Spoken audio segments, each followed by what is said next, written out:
سامعین ناظرین، infection control society آپ کی صحت کے لیے اور آپ کی آگاہی کے لیے بیماریوں کے معلومات آپ تک پہنچانے کے لیے آسان زبان میں مضامین آپ کی سماعت کے لیے پیش کرتی ہے۔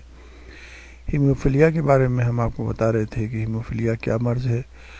اب ہم آپ کو بتائیں گے کہ ڈائگنوسس کس طرح کی جاتی ہے۔ ہیموفیلیا کی ڈائگنوسس اگرچہ خون کے بہنے یا جمنے کا اندازہ بچپن سے ہی ہو جاتا ہے، لیکن حتمی فیصلہ لیبارٹری میں خون کے معائنے کے بعد ہی ممکن ہے، تاکہ اس امر کا تعین کیا جا سکے کس کلاٹنگ فیکٹر کی کمی کی وجہ سے یہ مرض لاحق ہوا ہے اور مریض کو کن ادویہ کی ضرورت ہے۔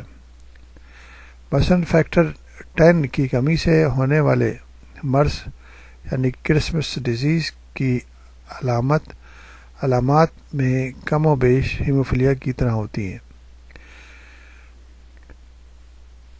لیکن اس مرض کی ادویہ ہیموفیلیا کے مریضوں کے لیے قطعی بے اثر ثابت ہوں گی۔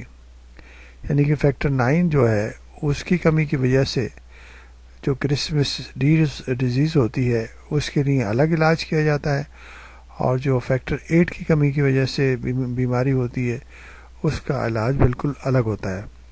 لیکن سائن سمٹم اور جو کلاٹنگ میکینزم کی ناکامی جو ہوتی ہے وہ دونوں میں ایک جیسی ہوتی ہے۔